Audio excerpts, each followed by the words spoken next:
Colombia university के professor Jeffrey Seth, उन्होंने अभी एक प्रेस कॉन्फ्रेंस किया और टैरिफ के बारे में डिस्कशन किया।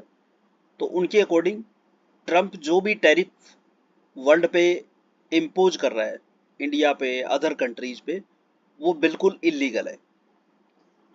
और उन्होंने ट्रंप को इसके लिए बहुत लताड़ा है। उनके अकॉर्डिंग ट्रंप जो भी कर रहे हैं ये वर्ल्ड इकोनॉमी के लिए ठीक नहीं है, ना यूएस इकोनॉमी के लिए, ना ही अदर कंट्रीज के लिए। तो उन्होंने जो कहा है वो क्या है कि ये all tariff imposed by USA are illegal and USA is behaving like a dictator। तो ये बहुत बड़ा स्टेटमेंट है एक इतने बड़े इकोनॉमिस्ट की ओर से कि यूएसए डिक्टेटर की फॉर्म में आ रहा है और ये जो टैरिफ उन्होंने लगाया है ये इलीगल है। तो अकॉर्डिंग टू प्रोफेसर, उन्होंने बोला है कि ये जो टैरिफ लगाया है ये दोनों कंट्रीज के लिए हार्मफुल है और यूएसए के लिए ज्यादा हार्मफुल है। उनके अकॉर्डिंग कि यूएसए आज की डेट में स्पेंडिंग ज्यादा कर रहा है अर्निंग की बजाय। तो उनका कहना था कि यूएसए के लोग कुछ भी बना नहीं रहे और वो स्पेंड ज्यादा कर रहे हैं, तो वो इसको ट्रेड डेफिसिट बोल रहे हैं, जबकि ये ट्रेड डेफिसिट नहीं है। यूएसए, उन्होंने एग्जांपल लिया क्रेडिट कार्ड का कि यूएसए इस तरह से स्पेंडिंग कर रहा है जैसे क्रेडिट कार्ड से लोग स्पेंडिंग करते हैं, और जब वो कुछ बना नहीं रहा है तो नीड पूरी करने के लिए उसको बाहर से इंपोर्ट करना पड़ता है। अब वो इंपोर्ट उनका मजबूरी है और वो उसको ट्रेड डेफिसिट बोल रहे हैं।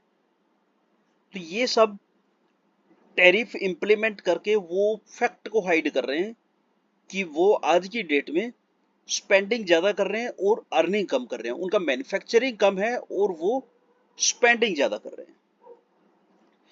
उनके अकॉर्डिंग यूएसए डिक्लाइनिंग फॉर्म में जा रहा है, ठीक है, क्योंकि काफी सालों से यूएसए का एक ही फोकस सेक्टर है डिफेंस।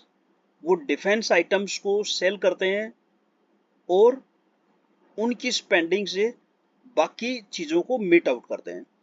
तो यूएसए जो वर्ल्ड में सबसे बड़ा मिलिट्री स्पेंडर है, 40% वर्ल्ड का मिलिट्री पे यूएसए स्पेंड करता है। तो अब तक क्या हो रहा था कि यूएसए मिलिट्री आइटम्स मार्केट में बेचता था और उससे जो इनकम होती थी वो उसका मेजर इनकम सोर्स था। बट अब क्या हो गया है कि अब दुनिया में बहुत सारी कंट्रीज आ गए हैं जो हथियार बेच रहे हैं। रशिया है, इजराइल है, चाइना है, इंडिया है। तो ये कंट्रीज उसके कंपटीटर आ गए हैं। स्पेन है, फिर फ्रांस है। तो एज ए कंपटीटर ये लोग मार्केट में आ गए हैं। तो अब उसका हथियार का जो बिजनेस है वो डाउन हो गया है। तो यूएसए को लगता है कि उसका ट्रेड डेफिसिट बढ़ रहा है, जबकि उसने मैन्युफैक्चरिंग पे ध्यान दिया ही नहीं। मैन्युफैक्चरिंग हब के तौर पे वो चाइना और इंडिया को देख रहा था। उसने मैन्युफैक्चरिंग के लिए सिर्फ और सिर्फ डिफेंस को फोकस किया और डिफेंस आज की डेट में उसका डाउन होता जा रहा है। तो इस वजह से वो इस डेफिसिट को कवर करने के लिए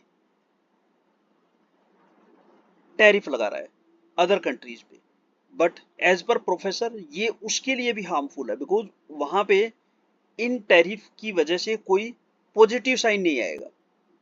जैसा इफेक्ट बाकी वर्ल्ड पे पड़ेगा वैसा ही इफेक्ट यूएसए पे भी पड़ेगा। तो प्रोफेसर ने कहा है कि इंडिया एक ग्रेट पावर है और यूएसए उसको डिक्टेट नहीं कर सकता। तो इतने बड़े प्रोफेसर, इकोनॉमिस्ट अगर कुछ बोल रहे हैं तो उन्होंने काफी कुछ सोच समझ के ही इसके बारे में बोला होगा। तो let's see what happen next.